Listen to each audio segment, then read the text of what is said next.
तो बेटा ये स्पेक्ट्रोकेमिकल सीरीज आपको याद हो गई होगी, ठीक है। अब ये स्पेक्ट्रोकेमिकल सीरीज के बिहाफ पर जो है हम आगे बढ़ते हैं बेटा। तो स्पेक्ट्रोकेमिकल सीरीज जो है इसके बिहाफ पर ये सब कुछ करना नहीं है, लेकिन इसकी ज़रूर बहुत पड़ेगी आपको कि दो तरह के लिगेंड, देखो दो तरह की कंडीशन होती है, यहाँ से आपको एमसीक्यू बनेंगे और 2 मार्क्स का क्वेश्चन भी बन सकता है। इसीलिए मैं आपको रूटीन कहता हूँ बेटा कि मेरा एक ही फंडा है कि जो करो परफेक्ट करो, जो करो वो परफेक्ट करो। या तुक्का वाला काम, आईएमपी वाला काम नहीं करना है, क्योंकि इससे कोई रिजल्ट नहीं आता है, न जेई में, न नीट में, न बोर्ड में। कि आप कोई भी बोर्ड दे रहे हो, चाहे सीबीएसई दे रहे हो, गुजरात बोर्ड दे रहे हो या XYZ अदर बोर्ड दे रहे हो, बट एग्जैक्टली ये है कि एग्जामिनर को पता है इनका कहाँ पेच लगाना है। इसलिए आपको जो पैटर्न बताई थी 30% क्वेश्चन में ऐसे भी ट्विस्ट होते हैं, ठीक है। और आपको अच्छे परसेंटेज स्कोर करने हैं तो फिर एक एक चीज़ को आपको अच्छे से समझ लेनी है और उसमें आपका ही फ़ायदा है। आपने फॉर एग्जांपल कोई यूनिट कर रहे हो, 10 क्वेश्चन है, 10 में से आपने आईएमपी करके 5 कर लिए, 5 छोड़ दिए, दूसरे यूनिट के भी 5 कर लिए, सुनना मेरी बात, तीसरे यूनिट के भी 5 कर लिए, ठीक है, चलो अच्छी बात है। लेकिन हो सकता है 5 जो छोड़ दी उसमें से आ गया तो ये तो पूरी मेहनत गई पानी में। बात समझ में आ रही है? पूरे के पूरे यूनिट गया काम से, और ऐसा होगा ही। इससे अच्छा ये 3 यूनिट की जगह आप 2 यूनिट करते भाई, 3 यूनिट की जगह 2 करते, तो इसमें 2 फायदे होते आपको। एक तो आपको कॉन्फिडेंस बिल्डअप होता कि जब भी आप एग्जाम देने जाते हो तब कॉन्फिडेंस बहुत ज़रूरी होता है बेटा। तो वो कॉन्फिडेंस आपको जो है ना अलग लेवल पर ले जाता है, आप भूलते भी नहीं हो, वरना एग्जाम में भूल जाने की बहुत बड़ी प्रॉब्लम रहती है। याद तो सब कुछ है लेकिन कुछ याद नहीं आ रहा है, हाँ याद कुछ नहीं आता है। तो उस केस के अंदर बेटा जो है ये पैटर्न फॉलो करने हैं। बहुत सारे टीचर कहते हैं आईएमपी करो, बट ये मैं इसके खिलाफ हूँ, क्योंकि मैंने देखा है स्टूडेंट के साथ क्या फील होता है। तो आप भी जो है ना जो यूनिट करना है परफेक्ट कर लेना। अभी ये यूनिट चल रहा है पूरा पावरफुल कर लो। एक हमने सेक्शन वाइज भी जाए कि मतलब जैसे 3 यूनिट है आपके हिसाब से, अभी गुजरात बोर्ड के हिसाब से 1, 2 एंड 3 में हमारे 4 यूनिट है। कितने यूनिट है? 4 है। यहाँ पे हमारे 3 है और यहाँ पे भी 3 है, ठीक है। तो अभी ये चल रहा है, चलो ठीक है। तो इसके अंदर जो भी है, जैसे हमारे 3 यूनिट है तो वो तीनों के तीनों हमारे कंप्लीट हम कर लेंगे, फिर तो ये अप्रॉक्सीमेटली हमारा 30 मार्क्स का काम हो जाता है। सॉरी इसमें तो 20 ही है, लेकिन छोटे यूनिट है। DF और हेलो अल्केन हेलो यानी छोटे छोटे है। मेन ये वाला यूनिट है, इसका वेटेज समझ लो 10 से 12 मार्क्स का है मिनिमम, ठीक है। तो अब जो है यहाँ पे क्या क्वेश्चन आएगा एग्जाम में हम समझ लेते हैं कि जब भी डेल्टा ओ एंड पेयरिंग के बीच में रिप्रेजेंटिंग करना हो, अब डेल्टा ओ का मतलब तो पता ही, ऊपर पढ़ लिया था हमने लास्ट लेक्चर में भी। Pairing of P represent energy required two electron pairing of single. अब जब भी डेल्टा ओ लेस देन P हो, डेल्टा ओ लेस देन, इसका मतलब क्या हुआ? लेस देन P का मतलब क्या, व्हाट इज मीन बताइएगा। P का मतलब क्या होता है? पेयरिंग। क्या होता है? पेयरिंग। मैं क्वेश्चन में रिवर्स जाता हूँ, चलो टॉपिक में, कि जब भी वीक लिगेंड आता हो तब स्पिन कैसा होगा? हाई स्पिन होगा। चलो पॉइंट नोटेड। जब भी वीक लिगेंड होगा तो हाई स्पिन होगा। हाई स्पिन का मतलब क्या कि ये हमारे 3 ऑर्बिट है, यहाँ पे 1, ये 2 और 3, ये 2 है। यहाँ एक इलेक्ट्रॉन आया, सुनना मेरी बात, ये दूसरा इलेक्ट्रॉन आया, तीसरा आया। यहाँ गैप छोटी है, गैप कैसी है? तो चौथा इलेक्ट्रॉन जंप मार के यहाँ चला जाएगा, इसको कहते हैं हाई स्पिन। Point noted. अब समझ में आया हाई स्पिन का मीनिंग क्या है यहाँ पे, कि इजीली जंप मार के ऊपर चला जाएगा, क्योंकि गैप छोटी है। क्यों छोटी है? कि वीक लिगेंड है। क्लियर एकदम। तो इस केस में ये जो गैप थी इसको क्या कहते हैं? डेल्टा ओ। और ये जो पेयरिंग हुआ इसको P कहते हैं। तो पेयरिंग कम है, डेल्टा ओ लेस देन पेयरिंग। पेयरिंग मतलब नीचे जुड़ जाना, पेयरिंग का मतलब 1 के 2 हो जाना, उसको क्या कहते हैं? पेयरिंग कहते हैं। यहाँ पे दूसरा आ जाता सपोज, वो भी देखेंगे। तो ये जो केस है ना बेटा, ये है वीक लिगेंड के लिए। किसके लिए बोलो? तो वीक लिगेंड में, नोटेड, वीक लिगेंड में आपका 4th नंबर का इलेक्ट्रॉन ऐसा बनता है T2G3 Eg1, ठीक है। ये 4th नंबर के इलेक्ट्रॉन के लिए। 5th नंबर का इलेक्ट्रॉन जब आता हो तब क्या बनेगा? तो ऐसे ही बनेगा T2G3 Eg2। Very good, clear एकदम। और उसकी ऑपोजिट सोचो। अब इसके ऑपोजिट में बात करो कि जब, ये तो हो गई बात वीक लिगेंड, ठीक है, हाई स्पिन।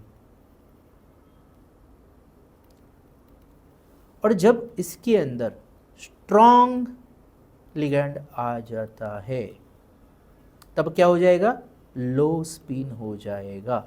इस केस में डेल्टा ओ लेस देन पी था, इस केस में डेल्टा ओ ग्रेटर देन पी हो जाएगा। ठीक है, तो यहाँ पे 1, ये 2 और ये 3, और ये ऊपर ले लो थोड़ा और 1 और 2।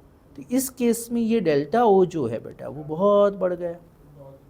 ठीक है, तो अब जो फोर्थ देखो 3 इलेक्ट्रॉन तो यहीं जाने वाले 1, 2 और 3, बोलो क्लियर। तो Eg3 तो होना ही होना है, लेकिन अब बात आ रही थी कि T2G में इलेक्ट्रॉन जाएगा कि फोर्थ नंबर का इलेक्ट्रॉन Eg में जाएगा। अरे बात सुनो मेरी, आगे बता रहा हूँ।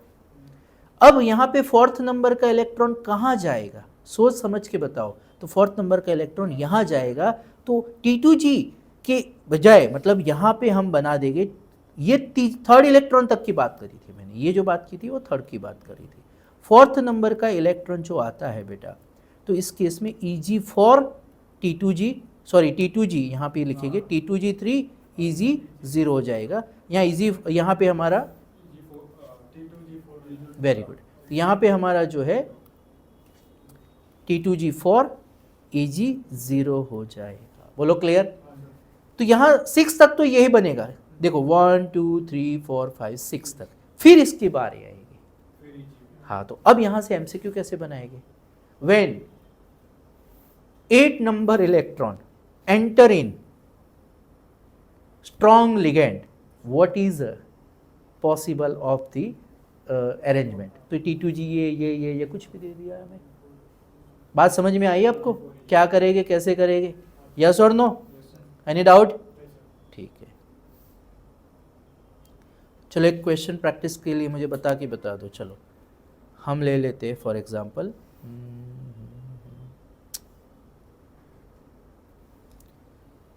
ठीक है, एक काम करो D6 के लिए बनाओ, मतलब 6 नंबर का इलेक्ट्रॉन एंटर हो रहा है, 6 नंबर का 6th इलेक्ट्रॉन एंटर हो रहा है, और कंडीशन दे रहा हूँ मैं स्ट्रॉन्ग लिगेंड है। कौन सा लिगेंड है, स्ट्रॉन्ग लिगेंड के केस में क्या होगा, और वीक लिगेंड के केस में क्या होगा। दोनों केस में मुझे बताइए क्या कंडीशन बनेगी।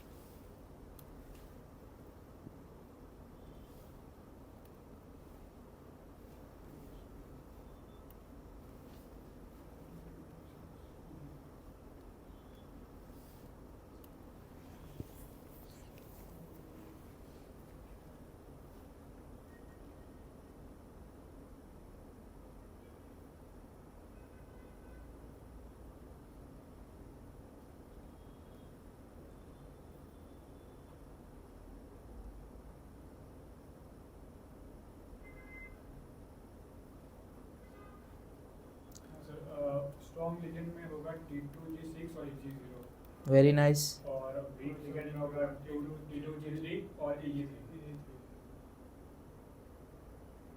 गलत।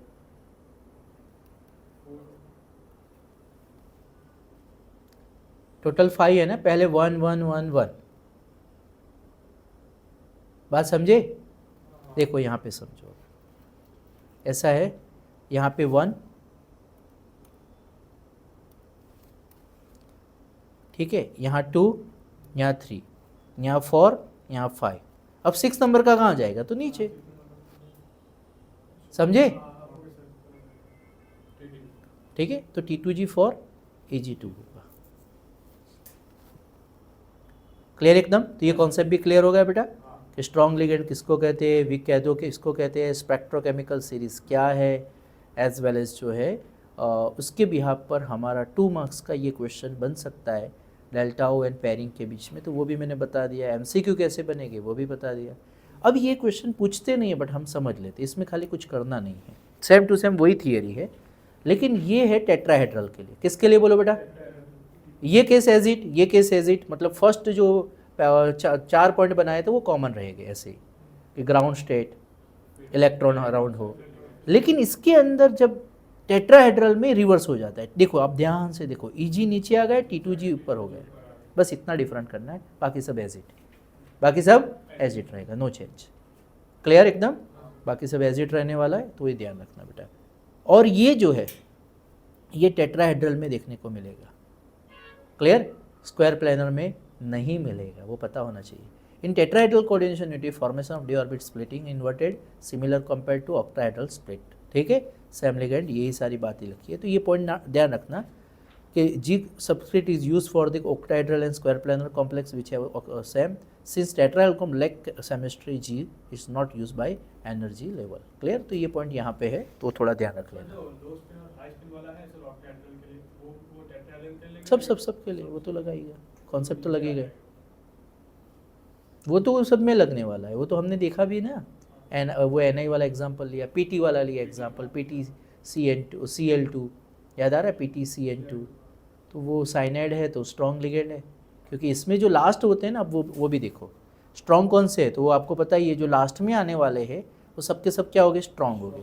लास्ट में कौन से, यहाँ से आपको खास यूज़ हो गए, देखो एक NH3 EN cyanide and carbon, ठीक है, ये चार याद रखनी है, चारों के चारों स्ट्रॉन्ग में चले जाएंगे, बाकी सब आपको वीक में कंसिडर कर लो, क्लियर एकदम। इसमें से ज़्यादातर आपके सिलेबस में साइनाइड है, CO है, NH3 है, और यहाँ से आपको कोई भी ले सकता है, आयोडीन, ब्रोमीन, क्लोरीन, कुछ और भी बना सकते हैं एग्जाम्पल में। आपको ये सीरीज याद है तो you can easily crack it, बाकी कॉन्सेप्ट में तो सब में सेम ही लगने वाला है बेटा।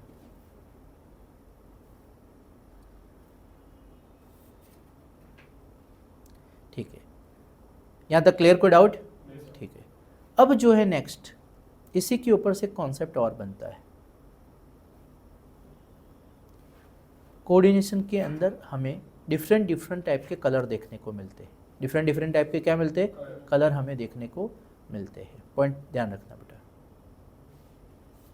मैं अभी फुल्ली NCERT बेस ही पढ़ा रहा हूँ आपको, ठीक है, मैं वो बहुत कुछ होता है एक्स्ट्रा मसाला जो यहाँ ज़रूर नहीं है, इसलिए इसमें नहीं जाता मैं, वरना चार्ट भी बनता है, बहुत कुछ बनता है, लेकिन उसके ऊपर से ना CBSE में ना कोई भी अदर बोर्ड में एग्ज़ाम में क्वेश्चन नहीं आते, तो आप अभी कंफ्यूज हो जाओ, ऐसा कुछ भी कंटेंट नहीं दूंगा मैं, ठीक है, वो बाद में आपका ज़रूर पड़ेगी, तो JEE का कंटेंट जब लेंगे तब ज़रूर होगी तो दे देंगे। अब कुछ चीज़ें यहाँ पे हमें ये समझनी है, जिसको हम DD ट्रांजेक्शन के नाम से जानते हैं। कौन से नाम से? DD transaction. यहाँ से 2 मार्क्स के क्वेश्चन बनने वाले। पहले ये टेबल को समझो, आपको ये याद नहीं रखना है, खाली ये कलर याद रखने, ये MCQ में डाल सकते हैं। और कैसे आएंगे, क्यों आएंगे, वो याद रखने हैं कि जब भी एब्जॉर्ब लाइट येलो हो तो जो कोऑर्डिनेशन का जो कलर होगा वो वायलेट होगा, तो ये याद रखना पड़ेगा आपको। ब्लू ग्रीन हो तो रेड होगा, ब्लू होगा तो ऑरेंज होगा, UV होगा तो पेल येलो होगा, रेड होगा तो ब्लू होगा, ब्लू ग्रीन होगा तो वायलेट होगा, क्लियर। तो एग्जाम में क्या पूछेगी, ये नहीं पूछेगी, ये पूछेगी कि COCN6 - what is colour of coordination unity. आया समझ में? तो आपको पता होना चाहिए पेल येलो है। बात समझे? ये MCQ के लिए बात कर रहा हूँ मैं, अगेन ये बड़े क्वेश्चन के लिए नहीं है।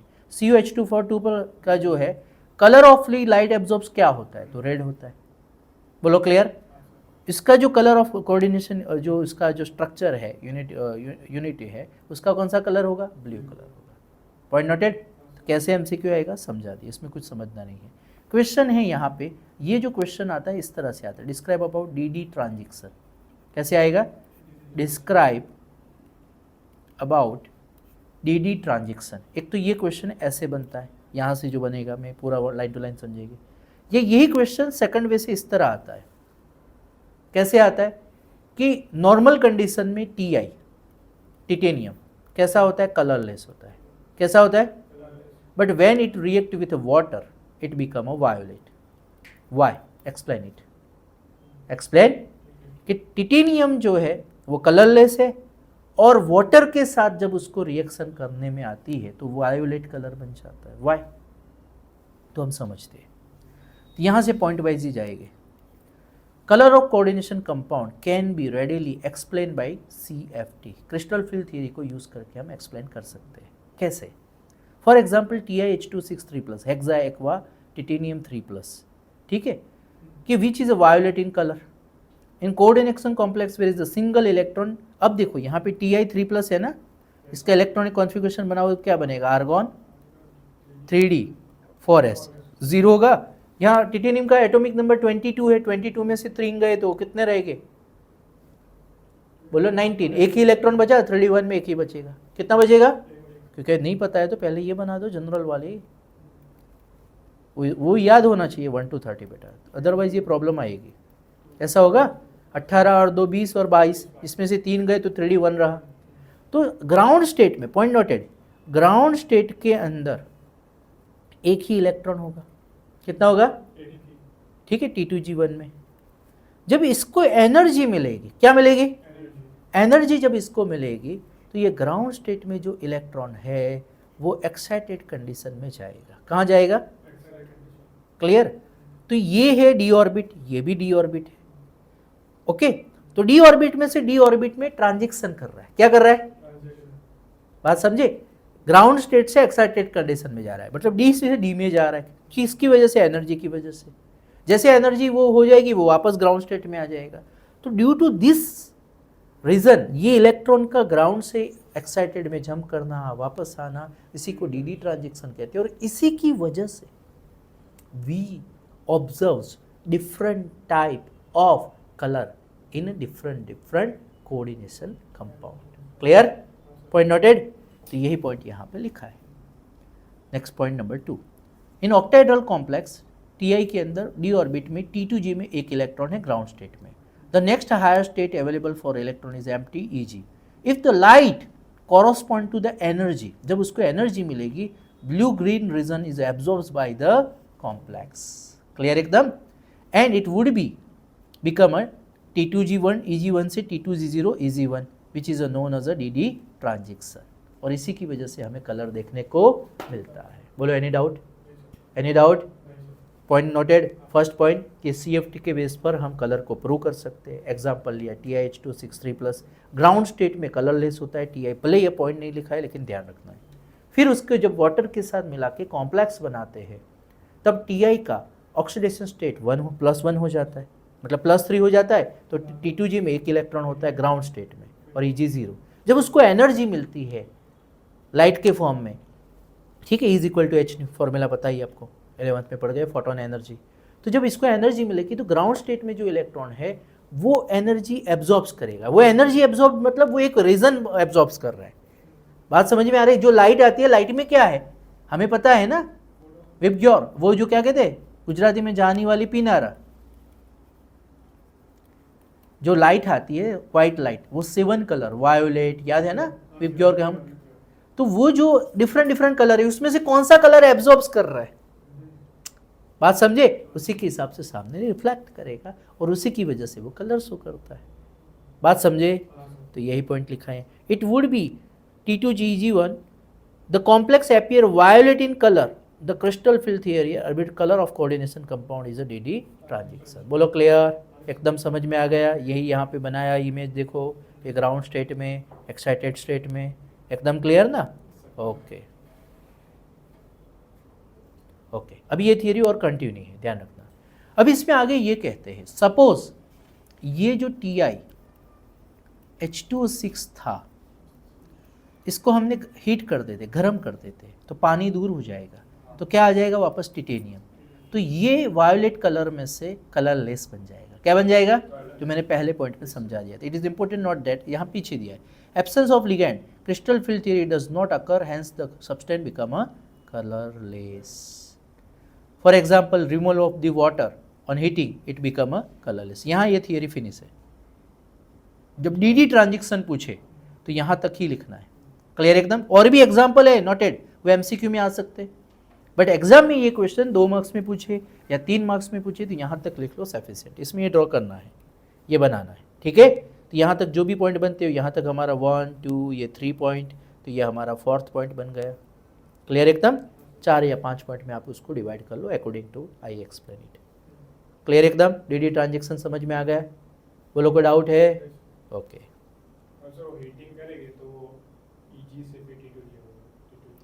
नहीं, वाटर ही चला जाएगा ना।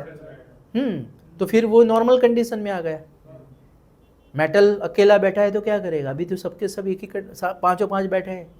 जैसे 5 लड़के होते हैं ना, एक बैठे हैं उदास, कोई है ही नहीं उनकी ज़िंदगी में, एक कोने में बैठे 5। बात समझ में आ रही है? बस वही एक्सप्लेन कर लो, अभी सब उदास बैठे, लेकिन किसी के पास कोई एनर्जी आ गई, कुछ आ गया तो वो अलग ही फॉर्म में चला जाता है। You can think that things. Okay, इसी तरह दूसरा एग्जाम्पल है कॉपर सल्फेट का। जो एनहाइड्रस कॉपर सल्फेट होता है, ये MCQ ध्यान रखना, और एग्जाम में भी डाल सकते हैं। के नाइट्रस CuSO4 मतलब पानी नहीं है, ओनली CuSO4 है, तब वो वाइट होता है। लेकिन जब उसको वाटर में डाल दोगे तो वो कोऑर्डिनेशन कॉम्प्लेक्स बनाएगा, उसका कलर जो है बेटा वो ब्लू हो जाता है। क्या हो जाता है? तो ये MCQ है। क्लियर? Any doubt? ओके। उसके बाद इसी तरह हम एक एग्जाम्पल दिया इसी को प्रूव करने के लिए, तो यहाँ से भी MCQ आते हैं। क्या आते हैं बोलो? MCQ आते हैं, यहाँ से MCQ है। IMP क्वेश्चन कौन से वो सारे मैं बताते जाता हूँ। IMP मतलब जो भी आ सकते हैं, इसमें भी प्योर CFT जो था हाई ऑर्डर वाला क्वेश्चन था, मैंने बता दिया ये हाई ऑर्डर क्वेश्चन है, मतलब ज़्यादातर पूछते हैं।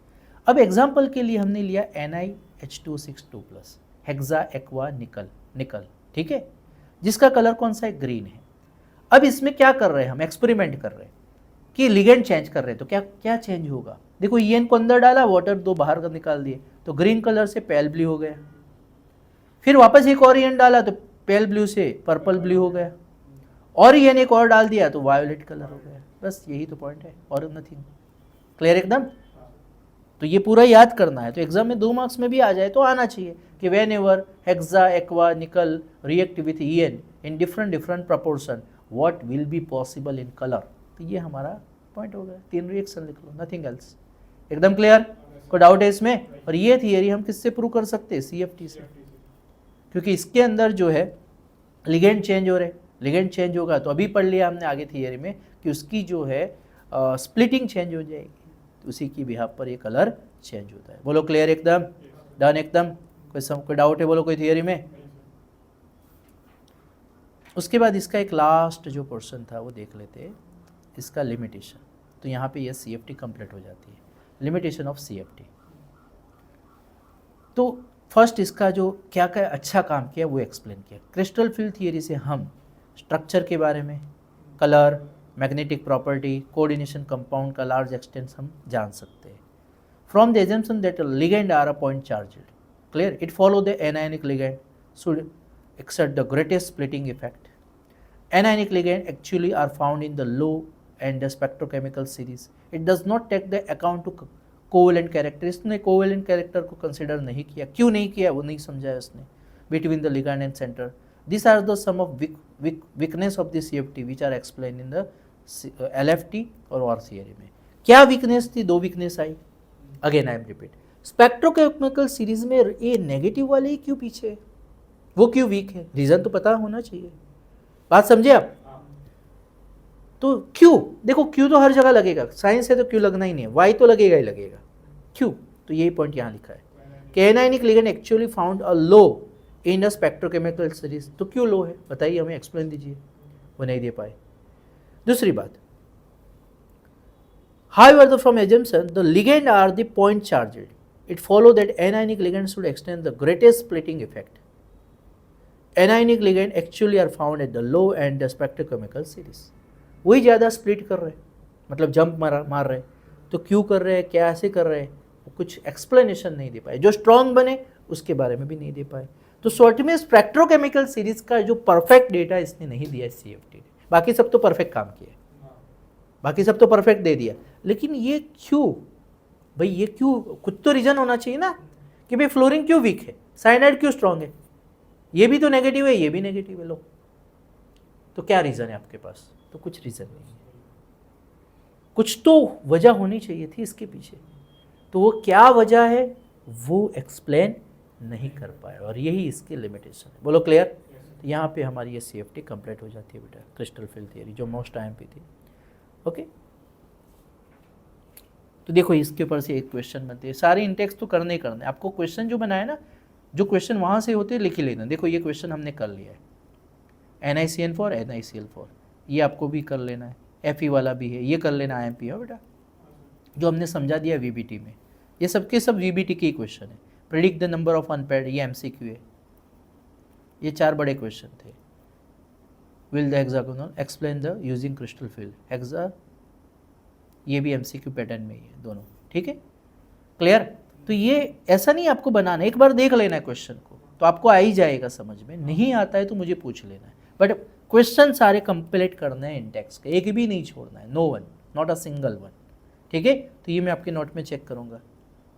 ठीक है, तो नेक्स्ट जो कॉन्सेप्ट है बॉन्डिंग थियरी, और उसके बाद कुछ ज़्यादा पोर्शन नहीं है, एक एक जो है पोर्शन बाकी है हमारा इस यूनिट का, ये वाला। लेकिन इसके लिए थोड़ा टाइम लूँगा मैं, अभी साथ में नहीं ले लेना इसको, बॉन्डिंग मेटल कार्बोनिल, ये नेक्स्ट लेक्चर में लेंगे, ठीक है। और यहाँ यूनिट कंप्लीट होगा, नेक्स्ट लेक्चर में ये फिनिश करके नेक्स्ट यूनिट हम स्टार्ट कर लेंगे। बोलो एकदम क्लियर, कोई डाउट है इसमें? ठीक है, ये सब यूजेस है, यहाँ कुछ भी नहीं है। यहाँ से चलो फिनिश ही कर लेते हैं तो आपके लिए इजी रहे। अब बॉन्डिंग इन मेटल कार्बोनिल, यहाँ पे हमें क्वेश्चन कैसे आते हैं एग्जाम में, ये जो है ना, ये कार्बोनिल के साथ, point noted, homoleptic carbonyl compound ligand formed by most of transition.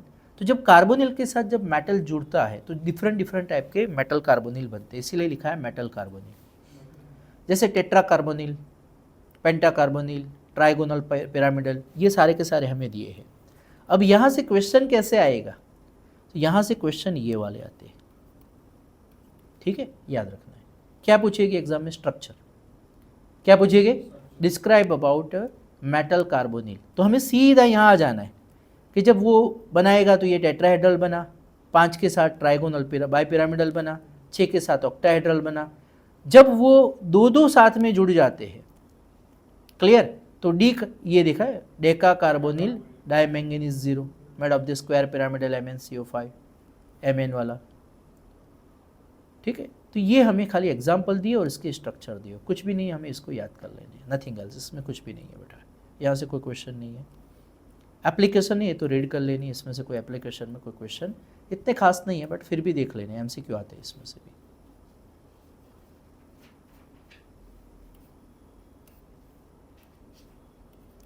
Hardness of water, इसका एक तो यूज़ होता है रिएजेंट EDTA DMG, इसका हम यूज़ करते हैं। देखो यहाँ पे क्या लिखा, on basis of the detection estimation of classical and instrumental method, analysis के लिए ये यूज़ होता है। क्यों?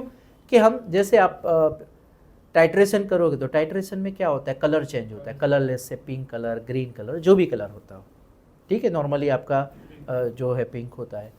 तो वो क्यों हुआ? तो जितने भी लिगेंड आपके सॉल्यूशन में थे वो सारे के सारे कंज्यूम हो गए, तो कलर चेंज, ठीक है। तो यही बात यहाँ पे है, तो वो ये यहाँ पे एक यूज़ है। दूसरा ये IMP है बेटा, हार्डनेस ऑफ वाटर को फाइंड करने के लिए Na2EDT, तो ये मेटल और लिगेंड के साथ जुड़ गए, उसके हिसाब से हम फाइंड कर सकते हैं। उसके बाद यहाँ पर silver and gold make use a complex formation combination with cyanide. तो ये आपका एक सिलेबस में यूनिट था, वो निकल गया, जिसको हम लीचिंग के नाम से जानते थे, कि मेटल में जो है, मेटल के साथ पोटेशियम साइनाइड या सोडियम साइनाइड को रिएक्शन करते हैं। M का मतलब होता है यहाँ गोल्ड एंड सिल्वर। तो यहाँ पर इसके साथ ये कॉम्प्लेक्स बनाता था, फिर इसको Zn के साथ रिएक्शन करते थे। किसके साथ? DMCQ, Zn के साथ रिएक्शन करके प्योर हम मेटल ऑब्टेन कर सकते थे। मतलब गोल्ड एंड सिल्वर के एक्सट्रैक्शन करने के लिए भी यही कॉन्सेप्ट यूज होता है, कोऑर्डिनेशन कॉम्प्लेक्स का। पहले कॉम्प्लेक्स बनाते फिर उसमें से सेपरेट करते। तो ये MCQ।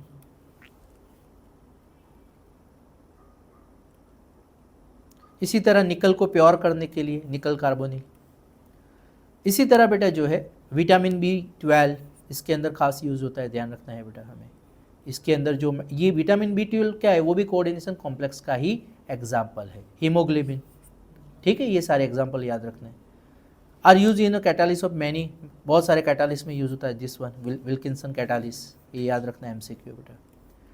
इसी तरह हमारा जो है नॉर्मली, यानी कि जो silver and gold much more smoothie बना, ये इसके अंदर भी यूज़ होता है। फिर ये जो है हमारा जो है हाँ फोटोग्राफी में यूज़ होता है। इसी तरह हमें last one chelate therapy medicine में, खास करके कैंसर के ट्रीटमेंट में यूज़ होता है। टॉक्सिस जो होते हैं उसको दूर करने के लिए, फॉर एग्जांपल डी पेनिसिलिनेट, ये फॉर्मेशन कोऑर्डिनेशन। EDTA यूज़ होता है, या MP है, लेड पॉइजनिंग को दूर करने के लिए बेटा, ठीक है। इसी तरह ये जो है सम कोऑर्डिनेशन कंपाउंड IMP है। Platinum effectively inhibit the growth of tumour, example cisplatin related this compound. यहाँ से हमारे MCQ आते जो पॉइंट मैंने हाईलाइट किए बेटा, ओके अंडरस्टैंड। तो ये थोड़े फोकस कर लेने हैं। तो यहाँ तक आपका ये यूनिट कंप्लीट हुआ। ऑलमोस्ट ये 12 मार्क्स का आप ले सकते हो, 12 मार्क्स का ये यूनिट था आपका। तो कब टेस्ट रखे बोलो? टेस्ट कब रखे? मंडे ट्यूसडे, ठीक है, डन। तो ट्यूसडे इस यूनिट का पूरा टेस्ट दे दीजिए, अकॉर्डिंग टू बोर्ड पैटर्न आपका पूरा टेस्ट ले लेंगे। क्लियर? कोई डाउट है तो कल के लेक्चर में आप पूछ सकते हो।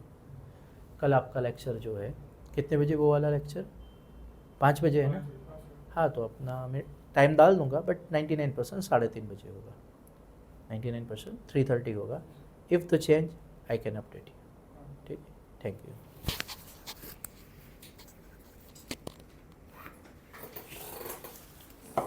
अगला लेक्चर भी है प्रोग्राम हो गया है।